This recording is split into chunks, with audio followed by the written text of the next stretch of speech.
Bonjour et bienvenue sur la chaîne de la Liberté Immobilière, c'est Gaëtan. Aujourd'hui, je vais vous montrer un petit peu de paperasse.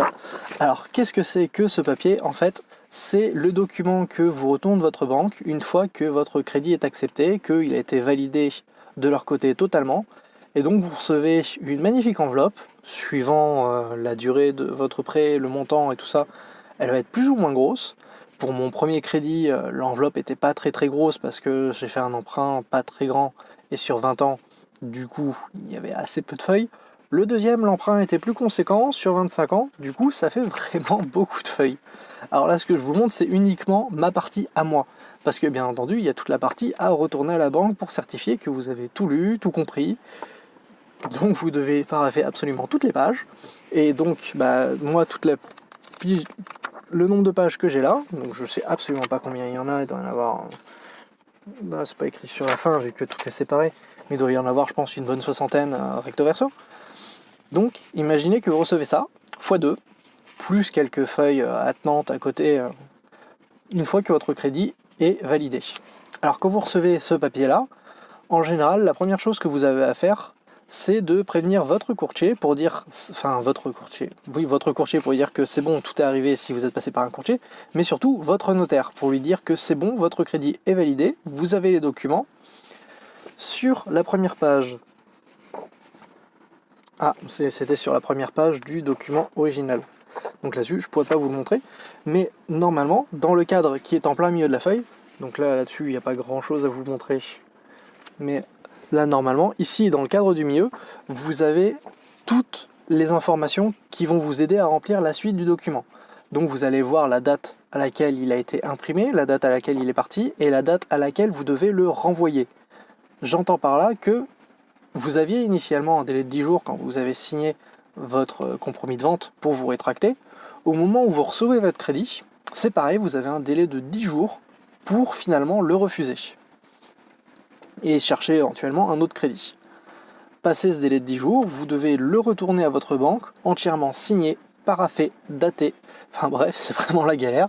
J'espère que vous êtes prêts à signer tous ces papiers parce que franchement, c'est dommage qu'ils ne fassent pas encore tout le paraphage électronique, mais bon, on fait avec. Du coup, quand vous l'avez validé, vous devez tout parapher, signer, etc. La date qui est indiquée dessus, qui vous dit la date à laquelle vous pouvez retourner le document, donc après votre délai de 10 jours, c'est la date à partir de laquelle vous pouvez aller signer l'acte authentique chez votre notaire.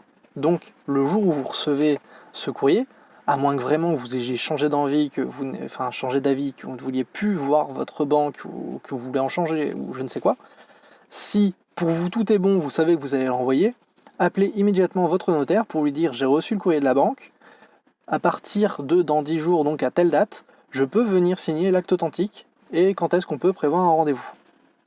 Donc, par contre, ne vous faites pas d'illusions, il faudra en général plus de 10 jours à votre notaire et au notaire vendeur pour trouver une date, se voir et aller signer les papiers. Donc ne vous dites pas c'est bon, dans 10 jours c'est signé, comptez plutôt à un mois à partir du moment où vous les prévenez. Après ça va dépendre des notaires, ça va dépendre des périodes, parce que bien entendu il y a des moments où il y a plus d'affluence que d'autres. En plein été par exemple, on fait très peu d'achats, les personnes sont plutôt là dans la détente, donc les notaires sont moins débordés, du coup ça ira peut-être plus vite. Mais le règle du temps, comptez qu'il vous faudra à peu près un mois. Donc une fois que vous avez reçu votre document, vous allez avoir au début le principe de financement et la partie qui va peut-être vous intéresser un petit peu plus, hop, c'est le tableau des amortissements. Donc là c'est la première page, mais bien entendu ça court sur les pages d'après. Et ça, il s'éclate sur toute la durée de votre prêt, mois par mois. Donc en l'occurrence, moi, ça fait 25 ans. Je vous montre pas la même page, hein, promis, je tourne à chaque fois. À chaque fois, je change de page. Hein, c'est toujours la même. Donc ce qui peut vous intéresser là-dessus, c'est de regarder par exemple le montant du capital amorti et le montant des assurances. Là, par exemple, j'ai avancé. Bon, moi, c'est à l'envers. Mais ici, par exemple, je suis arrivé au mois 193, 198, 200. Et donc à côté c'est le montant qui va me rester, que je vais amortir, et à côté les frais. Les frais qui plus vous allez avancer, plus vont réduire, et le capital amorti qui plus vous avancez, plus lui va augmenter.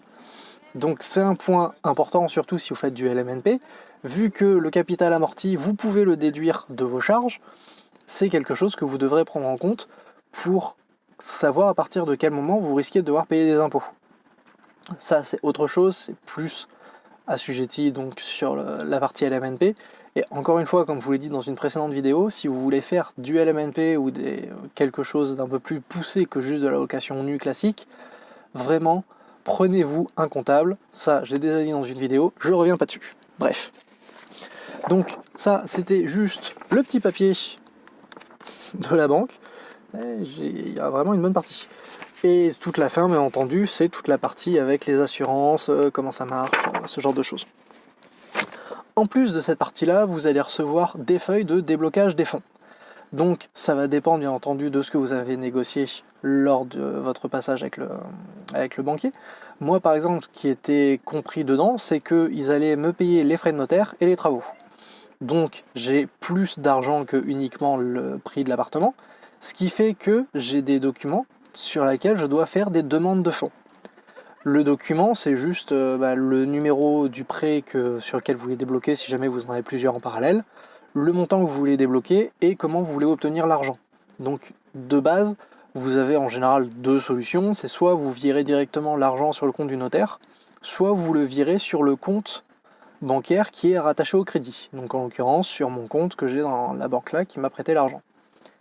Donc pour le notaire, vous cochez juste la case comme quoi vous voulez envoyer l'argent au notaire, vous joignez le RIB ainsi que la facture du notaire, mais vous notez tout de même le montant, très important de bien remplir le document. Vous envoyez ça à la banque qui va s'occuper de faire le virement depuis le compte sur lequel est stocké l'argent du crédit jusque chez le notaire.